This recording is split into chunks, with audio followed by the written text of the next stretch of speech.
Hello बच्चों, welcome to my YouTube channel easy math with Savita ma'am. तो जैसा कि हम यहाँ इसमें हेडिंग में देख रहे हैं कि बीजीय व्यंजकों के विषय में हम लोग पढ़ रहे हैं। जोड़ना जो है हम पिछले वीडियो में सीख चुके हैं और घटाने के बारे में आज हम सीखेंगे। तो इसलिए इस बीजीय व्यंजकों को कैसे घटाया जाता है ये जानने के लिए वीडियो में अंत तक बने रहें। तो अब हम अपना वीडियो स्टार्ट करते हैं। इसके विषय में सवाल इस तरीके से आते हैं, निम्न को घटाइए, या फिर दूसरा इसका रूप हो सकता है कि सरल कीजिए। सवाल ये दिया हुआ है, ये एक बीजीय व्यंजक है और ये दूसरा बीजीय व्यंजक है। इसमें से ये माइनस का साइन लगा हुआ है, यानी कि इसमें से इसको घटाना है। तो देखते हैं हम इसको कैसे घटाते हैं। सबसे पहले हम इस ब्रैकेट को हटाएंगे।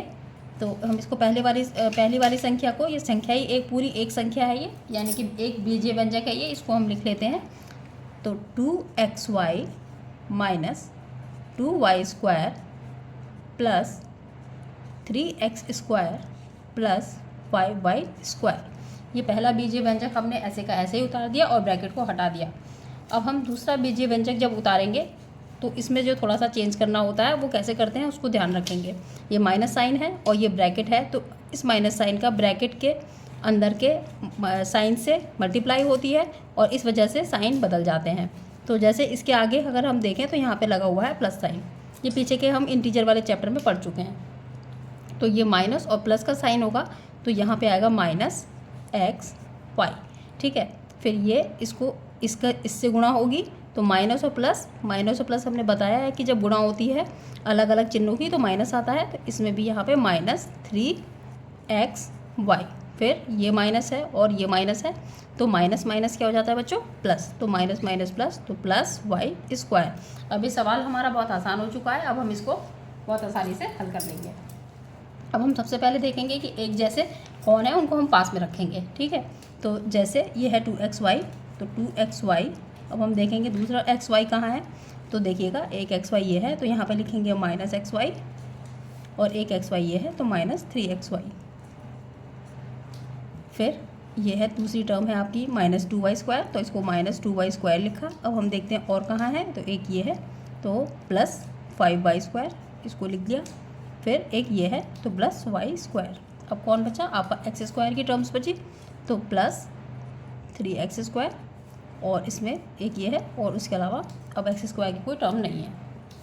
अब हम इसको हल करेंगे तो 2xy और ये माइनस और माइनस वाले जुड़ जाएंगे, तो ये 2xy को आप अभी ऐसे ही उतार लीजिए, और माइनस और माइनस वाले ये दोनों जुड़ के हो गए माइनस 4xy। अब आप सोचेंगे कैसे, तो यहाँ पे आप माने एक है तो एक और 3 जुड़ जाएंगे तो 4 हो गया, और xy का xy आ जाएगा, और ये माइनस माइनस वाले हैं इसलिए ये माइनस आएंगे।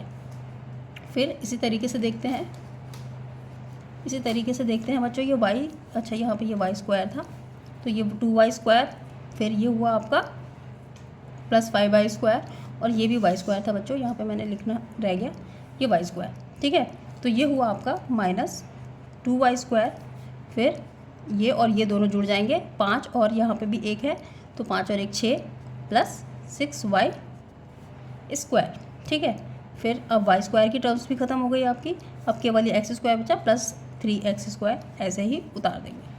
राइट, अब हमने क्या किया देखते हैं, ये 2 है और ये 4 है, तो ये वाला इसमें से इसको माइनस कर देंगे, तो 4 में से 2 गया तो 2xy, क्योंकि 4 बड़ा है तो इसलिए यहाँ पे माइनस का साइन आएगा। फिर इसी तरीके से ये 6 है और ये 2 है, तो 6 में से 2 घटाएंगे तो कितना आएगा बच्चों, 4, और 6 बड़ा है तो इसलिए प्लस का 4y² और प्लस 3x², ऐसे ही आ गया। ये इसका आंसर है। चाहे तो हम इसको इधर उधर भी कर सकते हैं, जैसे कि हम इसको ऐसे लिख दें 3x² plus 4y² minus 2xy। ये भी इसका सही आंसर होगा, ये भी सही है। अगर यहाँ भी छोड़ देते हैं तो भी ठीक है और ये भी ठीक है। फिर हम दूसरा सवाल देखते हैं बच्चों। 4x minus 3y plus 7z minus 2x minus 3y plus 7z। इसको हल करना है तो वही लिखेंगे हम, पहले इसको करेंगे 4x minus 3y plus 7z। अब इसमें वही माइनस इस साइन के अंदर सभी चिन्हों से गुणा होगी, तो इसकी हुई इससे तो ये हो गया प्लस 2x, इसकी हुई इससे तो ये भी हो गया प्लस 3y, इसकी इससे हुई तो माइनस का 7z। अब बहुत आसान हो चुका है सवाल, बस अब इसके चिन्हों के अनुसार इसको हल कर देना है। तो अब ये हो गया 4x ये, और ये होगा 2x, इसको पास पास लिख लेते हैं। 4x + 2x, फिर ये माइनस का 3y और ये प्लस का 3y, ये प्लस का 7z और ये माइनस का 7z। तो देखिए ये तो बच्चों हो गया आपका 4 और 2 6x, ये माइनस का है और ये प्लस का है, दोनों बराबर हैं तो ये दोनों आपस में कट गए, और ये प्लस का है और ये माइनस का है तो ये भी दोनों आपस में कट गए, तो ये कुछ नहीं बचा, तो यानी कि इसका आंसर केवल 6x आ जाएगा। ठीक है, अब हम दूसरा सवाल, एक और सवाल देख लेते हैं। ये है a² - 3b² + 7ab माइनस, और फिर इस ये लिखा हुआ है। अब इसको भी हम वही हल करेंगे कि a² -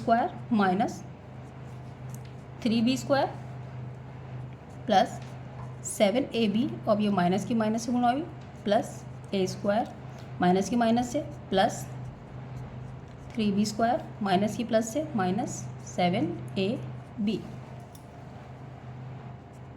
फिर हम क्या करेंगे, ये a², चाहे तो हम ऐसे भी ढूंढ के लिख सकते हैं, लेकिन पास पास लिखने में थोड़ा आसानी हो जाती है, इसलिए हम इसको पास पास लिख सकते हैं। तो प्लस a², फिर ये है -3b plus 3b² plus 7ab और माइनस 7ab। a² बच्चों 2a² हो गया, ये -3b और प्लस 3b² कट गया, फिर 7ab और माइनस 7ab भी कट गया, यहाँ पे ये इसका आंसर हो गया। ठीक है, फिर ये लास्ट सवाल, इसको भी देख लेते हैं।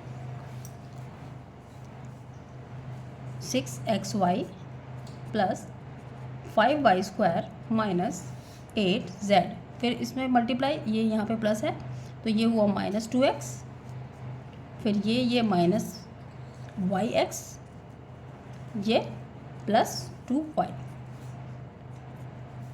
इसमें भी वही करेंगे। 6xy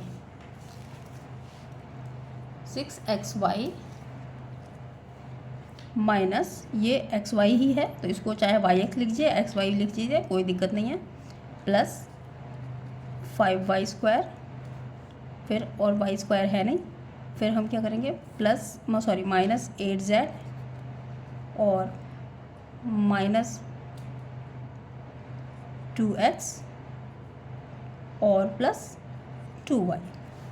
ठीक है बच्चों, फिर ये हो गया, बस इसको इसमें से घटाएंगे जब, तो ये आ गया आपका 6 में से 1 गया तो 5xy, फिर ये हो गया आपका +5y², फिर -8z -2x +2y। इसका आंसर यही हो जाएगा, इसमें कुछ घटाने के लिए और जोड़ने के लिए ज़्यादा नहीं है, तो जो बस केवल ये वाली टर्म थी घटाने के लिए तो हमने उसमें घटा दिया और बाकी सब वैसे उतार दिया और ये इसका आंसर हो गया। तो आशा करती हूँ कि आपको जो है बीजीय व्यंजकों का घटाना अच्छे से समझ में आ गया होगा। अगर आपको इसमें कोई और परेशानी आती है तो आप मुझे कमेंट बॉक्स में ज़रूर बताइए। आप वीडियो को पूरा देखने के लिए आपका बहुत बहुत धन्यवाद।